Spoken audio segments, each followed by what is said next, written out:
Hello, my name is Harrison. I'm 36 years old, an obscure writer living in a cramped apartment in a small town in the vast expanse of America. Calling myself a writer sounds grandiose, but in reality I'm just a gaunt man hunched over an old laptop, painstakingly crafting every sentence, every word, with the faint hope that one day my work will be published. For over a decade, I've written dozens of manuscripts, sent them out with no success, and tucked them away in a dusty drawer. People call me an undiscovered author, but I see myself as a dreamer trapped in a reality filled with mounting bills and the cries of young children. I have 3 kids: Emma, 8 years old with soft brown hair and bright, hopeful eyes; Liam, a 5-year-old with a goofy smile and tiny hands that always clutch the hem of my shirt; and Noah, the youngest, 3 years old, always giggling and seeking affection. My children are my entire world. But they're also a burden I never could have imagined when I took on the responsibility of being a single father. Claire, their mother, left 2 years ago. She said I was too poor, incapable of supporting a family, that I was a failure unworthy of her dreams. I still remember that final evening when she packed her bags, leaving me with 3 kids and a pile of bills stacked as high as a mountain. Noah was just learning to toddle back then. I've never truly blamed Claire. Not entirely. Perhaps she just wanted a different life, one that was easier with fewer worries. But that doesn't ease the pain of being abandoned in the dead of a cold winter night, holding a screaming Noah, with Emma tugging at my sleeve asking where Mommy was, and Liam sobbing, confused about what was happening. Since then, I've been father, mother, cook, storyteller, and the one who works day and night to pay the rent and buy milk for the kids. Our apartment, 2 worn-out bedrooms with yellowed walls, is the only place we can call home. Every morning I wake up before the sun rises. I brew a weak cup of coffee, quietly prepare breakfast with a few slices of toast and peanut butter, wake Emma, Liam, and Noah, dress them, and rush them to preschool and elementary school.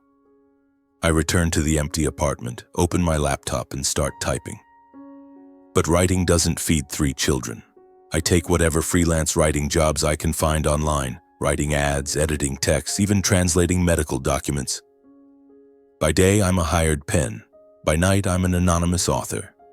And amidst all this chaos, I still have to be a father, the one who comforts the kids when they're sick, mends Emma's dress when it tears at school, and reads bedtime stories every night before they sleep. My family? They've never really understood me. My parents live in Florida, in a fancy beachside condo where sunlight streams through floor-to-ceiling windows. They call a few times a year, make polite small talk, then remind me that you should have chosen a practical career like accounting or engineering. They haven't visited since Claire left, and when I ask them to watch the kids for a weekend, they always have an excuse: busy with a yacht trip or a golf game. I used to hope they'd change, that they'd see how hard I've tried to keep this family from falling apart.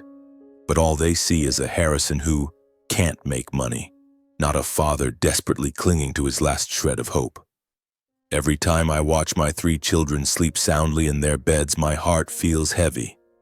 Sometimes I think, if only I could give them more. A spacious house, good meals, weekend trips they've only seen on TV. But all I can do is keep going, day by day, hour by hour, working, writing, and holding my kids close when night falls. I know I'm living on the edge, not just financially, but on the brink of exhaustion. There are nights, after the kids are asleep, when I sit in front of my computer screen and tears just fall. Not because of the story I'm writing, but because of the overwhelming sense of helplessness. No matter how hard I try, I'm still not good enough. Still not earning enough, still not strong enough to keep everything together. But then I wipe away the tears and tell myself I can't give up. I can't let Emma, Liam, and Noah see me weak. They need me, and I need them. But no matter how many times I told myself I wouldn't break, fate continued to test us mercilessly. On one freezing morning, Emma started coughing violently. Her hoarse coughs echoed through our small apartment like waves crashing against the fragile walls of my life. At first, I thought it was just a common cold. Kids get sick easily this time of year. But by noon, Emma was burning with fever, her face pale and lips chapped. She lay curled up in bed, her tired eyes looking at me as if to say she couldn't take it anymore. Panic set in. I had no one to turn to for advice. I called the local doctor we knew, and he told me to take Emma to the hospital immediately. In a frantic rush, I packed a small bag with clothes, a water bottle, and fever medicine. Liam and Noah clung to my legs, asking, "What's wrong with Emma, Daddy?" I couldn't answer, only told them to grab their jackets as I scooped Emma up and headed to the car. The hospital was a 10-minute drive from our apartment, but that day the road felt endlessly long. I drove with one hand, the other gripping Emma's cold little hand. In the rearview mirror, I saw Liam and Noah sitting quietly in the back seat, their eyes wide with worry and confusion. I kept whispering, "It's okay, sweetheart, we'll be at the hospital soon." But in truth, I was reassuring myself. When we reached the hospital, doctors and nurses quickly took Emma into the emergency room. I stood outside, clutching the hands of my two younger children, my heart pounding erratically. A nurse asked about Emma's medical history, and I stammered through my answers, barely able to breathe. Finally, the doctor emerged, his face grave, and informed me that Emma had severe anemia and needed immediate in-depth testing. They suspected a serious blood disorder, possibly leukemia. I froze. Leukemia? The word cancer rang in my head like a sledgehammer. With trembling hands, I called Claire, trying to keep my voice steady. "Emma's in the hospital. The doctors say she has a serious blood condition. I need you to come help with Liam and Noah. I can't manage alone." Her response was as cold as ice. "Harrison, you know I've started a new life. I can't drop everything to come back. You'll have to figure it out." I was stunned into silence before the call ended with a long beep. I tried calling my parents, clinging to a faint hope that they'd show some care for their grandchildren. But they brushed me off, saying they were traveling in Europe and couldn't return early. I stood in the hospital hallway, clutching my head, feeling the world collapse around me. Emma was lying in a hospital room, Liam and Noah clinging to my legs. I had no one, not a single soul. I took Liam and Noah to a small waiting room outside the treatment area, letting them play with some worn-out toys. I sat on a plastic chair, laptop in hand, trying to finish a freelance writing job to scrape together some money. But my mind couldn't focus. Every time a nurse stepped out of Emma's room, my heart stopped. That evening, Emma woke up, her weak eyes meeting mine. "Daddy, I'm so tired," she whispered. I leaned down, took her small hand, and soothed her. "I know, my love, you're doing great. Daddy's right here."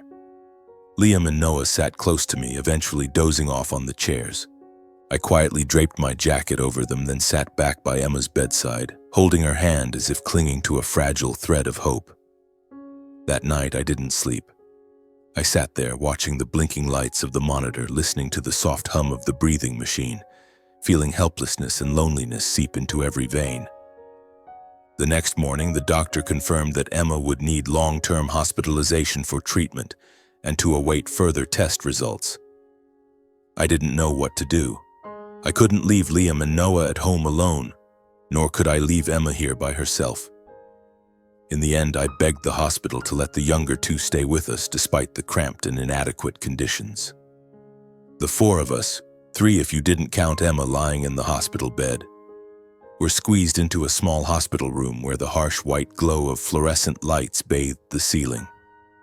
Meals were rushed, consisting of cold deli sandwiches and boxed orange juice. Liam and Noah played on the hospital floor with a few old toy cars. I cared for Emma while keeping an eye on the younger two, terrified something else might go wrong. Those days felt endless. I was exhausted, but I had no other choice. Each morning I woke up on the hard plastic chair in Emma's hospital room, my body aching, my eyes heavy from lack of sleep. I'd get up early, gently wake Liam and Noah sleeping nearby, and rush them to school. As they walked into their classrooms, I'd hurry back to the hospital to care for Emma. She lay in her bed, her face always pale, her lips dry.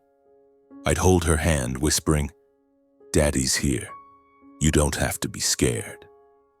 During the day, I juggled caring for Emma and working on freelance writing jobs on my laptop to make ends meet. At noon, I'd grab a quick bite at the hospital cafeteria. a sandwich and a watery coffee, my mind preoccupied with picking up the younger kids in the afternoon. Right after school, I'd leave the hospital, drive to pick up Liam and Noah, and return. The three of us would pile into the old car, the kids chattering about their day at school, though their eyes still carried worry for their sister Emma. In the evenings, I brought them to Emma's hospital room. Liam would sit on the bed next to her, telling her about school while Noah scribbled on paper.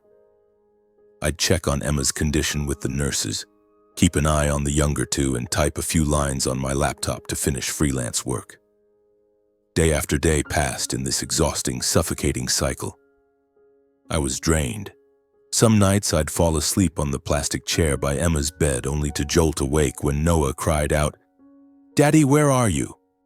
In those long nights, I'd watch my two younger children sleeping on the chairs, heads resting against each other, then turn to hold Emma's small hand, telling myself, I have to keep going. For the kids. For Emma. The days in the hospital dragged on, and Liam and Noah gradually grew accustomed to the cramped waiting room. Liam, with his small hands, drew colorful pictures of superheroes to give to his sister, while Noah clutched his toy dinosaur, chattering about imaginary adventures. I tried to keep them occupied, hoping they wouldn't notice the harsh reality creeping in. Emma, their strong big sister, was growing weaker by the day. I juggled caring for Emma, watching over the younger two, and typing freelance articles on my old laptop in the corner of the room. Each day was a battle, not just against Emma's illness, but against myself, against the fear gnawing at me bit by bit.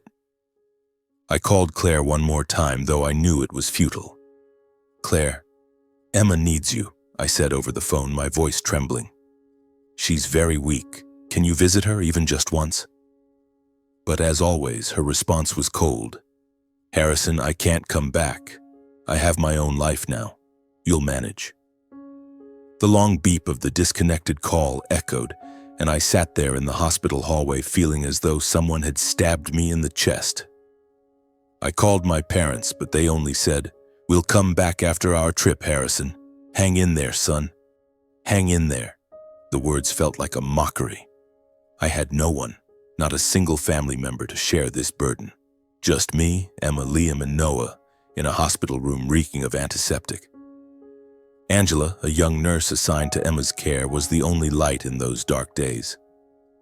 She had brown hair tied up in a high ponytail, gentle eyes, and a soft but strong way of speaking. Every time she entered the room to check Emma's IV or monitor her heart rate, she'd smile at Liam and Noah, sometimes bringing them small candies. "Your kids are adorable, Harrison," she said once, watching Noah fall asleep clutching his plastic dinosaur. "You're an amazing father." I gave a weak smile and shook my head. "I'm not so sure about that, Angela. I'm just trying to keep everything from falling apart." One morning, after nearly 3 weeks of Emma's hospitalization, the doctor called me into a private room. Dr. Carter, a middle-aged man with thick glasses and a deep voice, looked at me with an expression that signaled nothing good. I sat down on the plastic chair across from him, my hands clenched so tightly that my nails dug into my palms.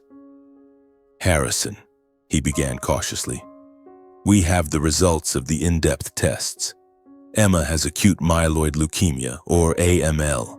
It's a very serious form of blood cancer." The word cancer exploded in my mind.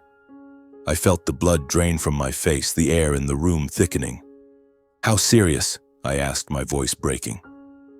Dr. Carter sighed, adjusting his glasses. "The prognosis for AML in children isn't good, Harrison. We'll start chemotherapy immediately, but I need you to prepare yourself. The survival rate, it's not high." I don't remember how I left the doctor's office. All I know is that I stood in the hallway, my back against the wall, hands clutching my head, trying not to scream. Emma, my 8-year-old girl who used to run around the playground and tell me about her dreams of flying on a dragon, was fighting a disease I couldn't even fully comprehend. I wanted to smash something, to yell at Claire, at my parents, at the world, but I couldn't. I had to go back to the room, smile at Emma, and tell her everything would be okay. The weeks that followed were an agonizing blur. Emma started chemotherapy, and every time I saw her lying in bed, her hair falling out, her face pale, my heart shattered. She still tried to talk, asking about Liam and Noah, smiling when I read her fairy tales. But I could see the light in her eyes fading, like a candle flickering in the wind. Liam and Noah, young as they were, sensed the change. Liam stopped drawing superheroes, instead sketching pictures of a girl lying in bed surrounded by flowers.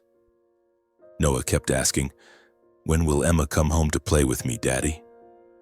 Angela was there for us more than I could have hoped. She didn't just do her job, checking IVs, taking temperatures, updating charts. She offered quiet comfort. One afternoon, as I sat by Emma's bed, too exhausted to keep my eyes open, Angela came in and placed a hot cup of coffee on the table. "You need to rest, Harrison," she said, her voice gentle but firm. "I know you're strong, but you're human too." I looked at her, wanting to say thank you, but my throat tightened. Instead, I just nodded, gripping the coffee cup as if it were a lifeline to some warmth. One night, as Liam and Noah slept on the chairs, Angela sat down beside me. "Do you want to talk?" she asked. I shook my head, but then, like a dam breaking, I started to speak. About Claire, how she left. About my parents, who never visited the kids. About my fear of losing Emma. Of not being strong enough to protect my children. Angela listened without interrupting, nodding gently and placing a hand on my shoulder. "I lost my brother to illness," she said when I paused. "I know that feeling of helplessness, but you're not alone, Harrison. I'm here, and Emma, Liam, and Noah, they need you more than ever." Her words were like a cool breeze in a storm, but they couldn't ease the growing pain inside me. A week later, Emma's condition deteriorated rapidly. The chemotherapy wasn't working as we'd hoped. She had persistent high fevers, couldn't eat, and the pain made her cry out in the night. I sat by her bed, holding her hand, singing the lullabies I used to sing when she was a baby, though my voice trembled and faltered. "Daddy, I'm so tired," Emma whispered one night, her eyes closed. "I want to go home." I leaned down, kissed her forehead, tears falling onto the pillow. "I'll take you home, princess, I promise." But I couldn't keep that promise. A few days later, Emma passed away. I was sitting by her bed reading a story about a princess and a dragon when the monitor began beeping frantically. "Nurses rushed in, doctor." Carter appeared, but I knew in that moment that Emma was gone. I held her in my arms, her small body now weightless, no longer warm. "Emma, don't go," I whispered, my voice breaking. "Please, don't leave, Daddy." But she didn't answer.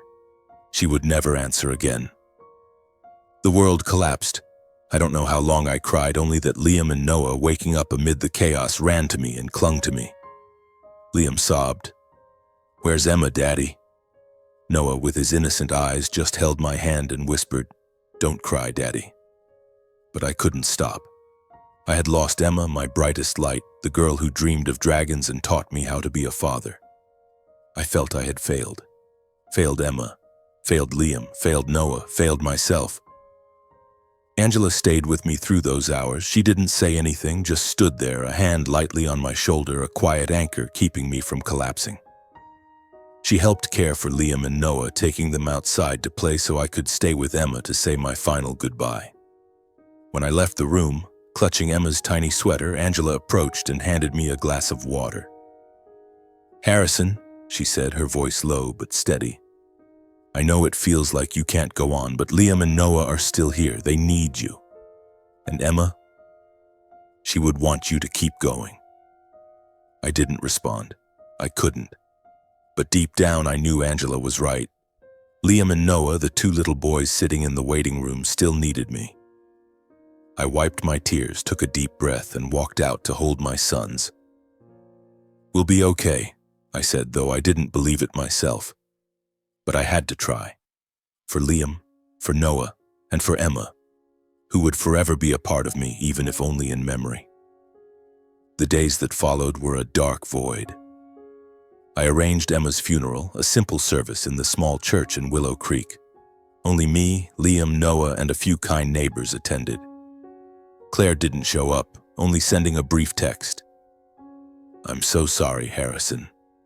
My parents made it to the funeral after their trip, but by then it meant nothing to me. I stood by Emma's small coffin, looking at her peaceful face, wondering if I could go on living without her. The days after Emma's funeral felt like I was no longer Harrison. I was a hollow shell, moving, talking, and breathing. But inside, there was only a pitch-black void. Each morning I looked in the mirror and saw a stranger. A man with red-rimmed eyes, deep dark circles, and a gaunt face carved by time's relentless knife. I had lost Emma, my 8-year-old girl with a smile as bright as the sun, who dreamed of dragons and believed her dad could do anything. Now, every time I stepped into the small room where Emma used to sleep, my heart shattered anew. Her bunk bed was still there, with the flower-patterned blanket she loved, but it was now a painful reminder that she would never return. Liam and Noah still needed me. That was the only thing keeping me from slipping into the darkness. But I won't lie, there were moments when I thought about giving up entirely. One night after Liam and Noah were fast asleep, I sat on the living room couch, holding an old bottle of sleeping pills I found in the medicine cabinet. I stared at the small, smooth white pills, wondering if they could take me away. To a place without pain, without bills, without broken dreams. I imagined lying down, closing my eyes and letting everything fade, but then I heard Noah mumble in his sleep, "Daddy." And the image of Liam's confused eyes asking about Emma flashed in my mind. I couldn't do it. I couldn't let my remaining children lose another person. I threw the bottle in the trash, buried my face in my hands, and sobbed, telling myself, "You have to live, Harrison. For them." Our apartment was now eerily quiet. No more of Emma's stories about school, no more of her giggles as she played with Liam and Noah. Liam grew quieter. He stopped drawing superheroes or family portraits. Instead, he spent hours at the kitchen table, sketching flowers, mimicking Emma's blanket, and placing them by her bed. "So Emma can see them, Daddy," he said, his voice barely a whisper. I hugged him tightly, trying not to let him see my tears. Noah, being so young, didn't fully grasp what had happened. Every night he clutched his plastic dinosaur, curled up in my lap, and asked, "Where's Emma, Daddy? When's she coming back?" I didn't know how to answer, so I'd kiss his forehead and say, "She's in the sky, sweetheart. She's watching us." I tried to keep things normal for Liam and Noah, but nothing was normal. I took them to preschool each morning, cooked simple meals, pasta, deli sandwiches, and read them bedtime stories every night. But every action felt heavy, like I was dragging a massive boulder. I kept taking freelance writing jobs, typing soulless articles about 10 budgeting tips for families or how to plan the perfect birthday party on my rickety laptop. But whenever I opened the file for my book, From Ashes, I just stared at the screen, unable to write a single word. How could I write about finding meaning in life when I felt it had vanished? Angela was the one who pulled me out of that mire, though she didn't even realize how vital she was. One afternoon, she knocked on our apartment door holding a box of homemade cookies. "I thought the kids might like these," she said with a gentle smile. I was stunned by her visit. Liam and Noah cheered, rushing to hug her, and for a moment our little apartment seemed to brighten. Angela sat down, played with Noah, helped Liam with a puzzle, and talked to me like we'd known each other for years. "How are you holding up, Harrison?" she asked, her eyes full of concern. I wanted to lie, to say I was fine, but looking into her eyes, I just sighed. "I don't know, Angela. I don't know how to keep going." She didn't push me to say more, just nodded and shared about her younger brother who died of heart disease when she was young. "There were days I thought I'd never get through it," she said. "But then I realized living on was the only way to keep his memory alive." Her words were like a soft breeze, not enough to erase the pain, but enough to make me feel I wasn't entirely alone. One night after Liam and Noah were asleep, I opened my laptop and looked at the From Ashes file. I didn't plan to write, just to read the lines I'd written long ago when I still believed I could create something worthwhile. But then, as if a door in my heart swung open, I started typing. I wrote about Emma, Her smile, her dragon dreams, the way she held my hand in the hospital. I wrote about Claire, her betrayal, and the times she rejected our children. I wrote about my parents who chose a European vacation over their dying granddaughter. And I wrote about myself, a single father, a dreamer crushed by life, yet still clinging to hope for my two remaining children. The words poured out like a river carrying both pain and love. I wrote every night when the apartment was quiet with only the sound of typing and the steady breathing of Liam and Noah. I didn't know if what I was writing was publishable, but for the first time in months, I felt I was doing something meaningful. Each page was a way to keep Emma alive, to face my pain and to remind myself I still had Liam and Noah. Angela became our anchor. She visited more often, bringing cookies, storybooks for the kids, or just sitting and listening to me. Once, when I told her about my new pages, she smiled. "You should finish that book, Harrison. I believe it'll touch people." I shook my head, giving a weak laugh. "It's just the ramblings of a failed single dad." But she placed her hand on mine, her voice firm. "No, Harrison. It's the story of a loving father who didn't give up, even when everything was against him. That's a story worth telling." Her words sparked a small light in me. I started spending more time on the book, writing in the late hours after Liam and Noah were asleep. I wrote about the hospital days, about Emma's tired eyes saying, "I'm so tired," about Liam drawing flowers for his sister, about Noah clutching his dinosaur and sleeping on my lap. I wrote about the loneliness, the feeling of being abandoned by family, the nights I considered giving up. But I also wrote about the moments that kept me going, Liam's smile, Noah's laughter, and Angela's kindness. Life remained tough. Bills piled up, the landlord sent rent reminders, and I still had to churn out freelance articles to survive. But the book became a refuge, a way to find myself again. Liam and Noah, too, slowly rediscovered small joys. Liam started drawing superheroes again, though sometimes he'd add a flower in the corner. Noah, with the endless energy of a 3-year-old, pulled me into silly games like pretending to be a dinosaur or building pillow forts. I laughed, though each smile carried a pang of pain. One evening when Angela visited, she brought a small birthday cake, not for anyone's birthday, just because she wanted to celebrate a happy day. Liam and Noah cheered, racing to blow out the candles, and I looked at Angela, my heart swelling with gratitude. "Thank you, Angela," I said, my voice hoarse. "You don't know how much this means to us." She smiled, her eyes gentle. "I just want to see you and the kids smile, Harrison. You deserve it." I began to realize Angela was more than a kind nurse. She was a friend, someone who understood me more than anyone ever had. She didn't try to fix me or push me to move on from the pain. She was just there, like a lantern lighting the path I was walking. And I, though my heart was still broken, began to feel a flicker of hope. Not because things would be easy, but because I knew I wasn't entirely alone. The long nights continued, and I wrote. I wrote about Emma, Liam, Noah, and Angela. I wrote about a man who thought he would break but stood up again, for the love of his children, for the memory of a little girl who taught him how to be strong. I didn't know if this book would change my life, but I knew each word was a step forward, a way to keep my promise to Emma, that I would keep going, even if the world fell apart. 6 months passed since Emma's death.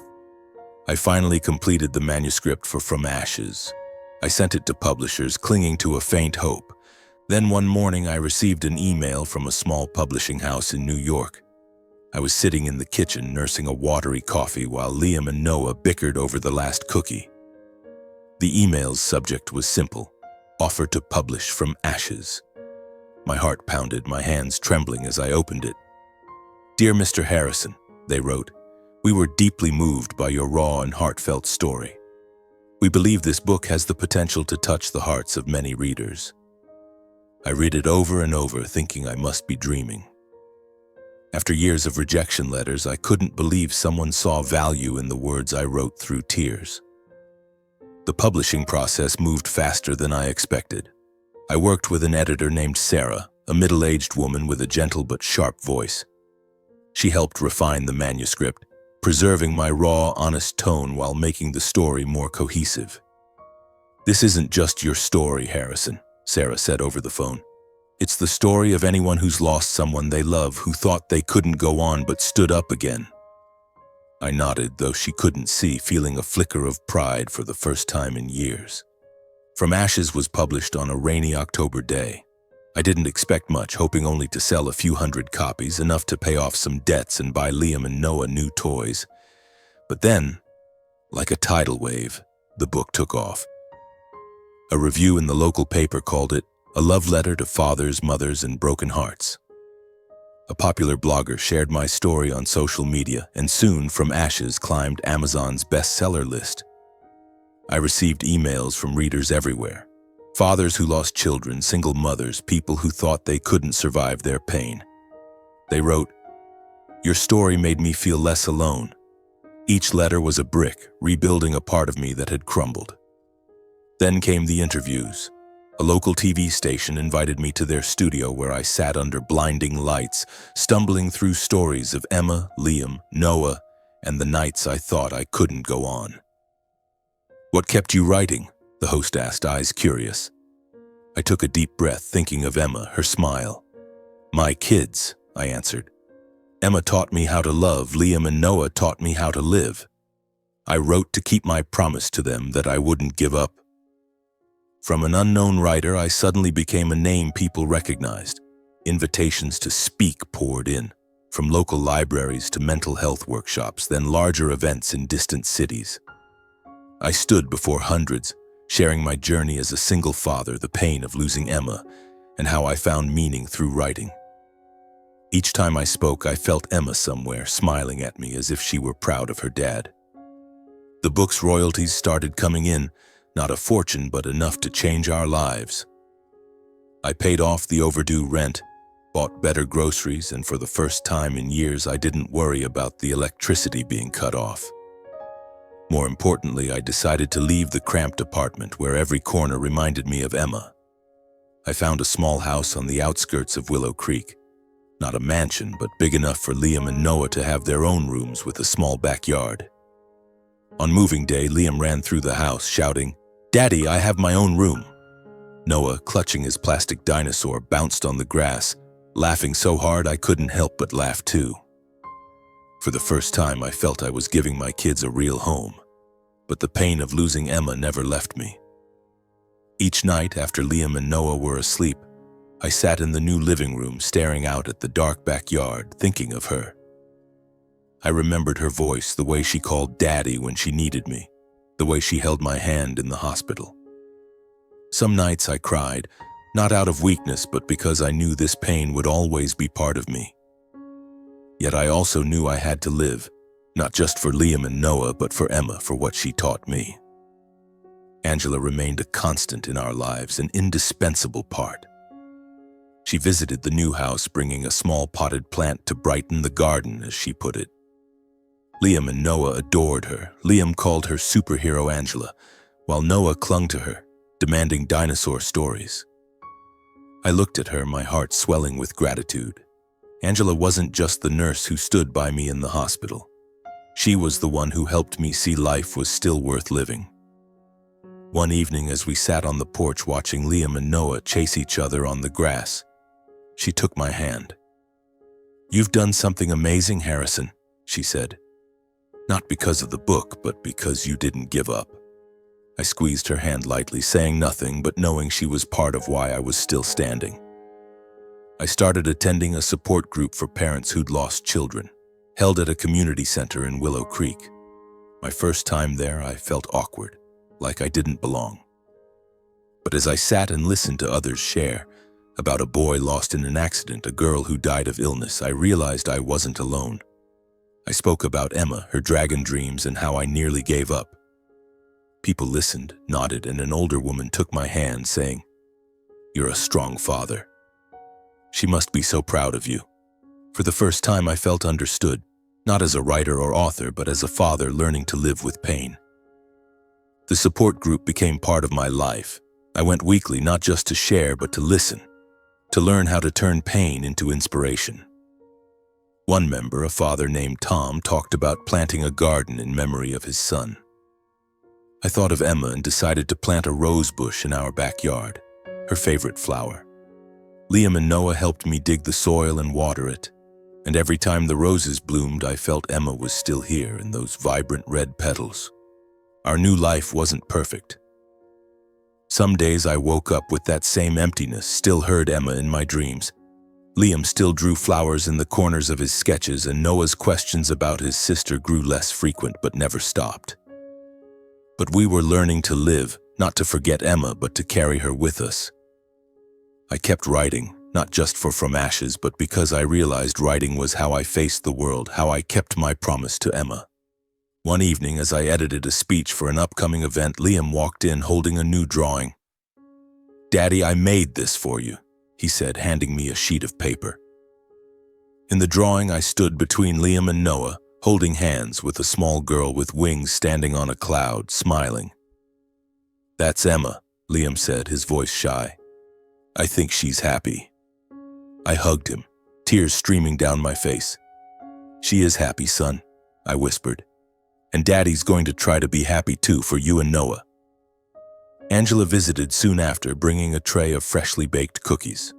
She sat down, looked at Liam's drawing, and smiled. "He's got talent, Harrison," she said, "like his dad." I laughed, and for the first time the laugh felt light, unburdened by pain. "Thank you, Angela," I said, "for everything." She didn't reply, just took my hand, and in that moment I knew we were building something, not to replace Emma, but to keep going with her in our hearts. A year after From Ashes was published, my life had changed in ways I never dared to dream. The small house on the outskirts of Willow Creek was now truly our home, mine, Liam's, and Noah's. The backyard bloomed with roses, Emma's favorite flower, and each morning as sunlight streamed through the windows, I felt a flicker of peace seep into my heart. But despite the semblance of stability, the pain of losing Emma remained a scar that would never fully heal. I learned to live with it, like learning to breathe in a room with too little air, but sometimes in the quiet of the night I still heard her calling Daddy in my dreams. The success of From Ashes brought opportunities I hadn't imagined. I was invited to speak in major cities, from Chicago to Boston, sharing my story with packed auditoriums. I spoke of Emma, Liam, and Noah, of how I nearly broke but stood up again for my children. Each time I spoke, I wasn't just recounting my story. I was keeping Emma alive in the hearts of others. I began writing a second book about forgiveness and healing, though I wasn't sure I had fully forgiven those who had turned their backs on us. Then one day, the past came knocking. My phone buzzed one afternoon while I was helping Liam with his math homework. My mother's number flashed on the screen. I hesitated, my finger hovering over the answer button, but finally pressed it. "Harrison," her voice came through, shakier than I remembered. "Your father and I read your book. We want to see you, and Liam, and Noah. We regret not being there when you needed us." I sat in silence, listening to her belated remorse, but felt only an emptiness inside. I remembered the times I called for help, when Emma was in the hospital, when I begged them to come even for a day. "We're traveling," they had said, as if a cruise mattered more than their granddaughter. "Thank you for calling," I said, my voice calm but cold. "But I'm not sure I'm ready for you to come back into our lives. Liam and Noah, they need people who are there when it counts." My mother cried over the phone, saying they were wrong, that they wanted to make amends. I agreed to let them see Liam and Noah, but only for short visits, with me there, watching every moment. When they came, I saw how they had aged, their eyes heavy with regret, but I couldn't open my heart. Not out of resentment, but because I needed to protect my children and myself from old wounds. The biggest surprise, though, was Claire. One evening, as I was reading Noah a bedtime story, my phone rang again. It was her number.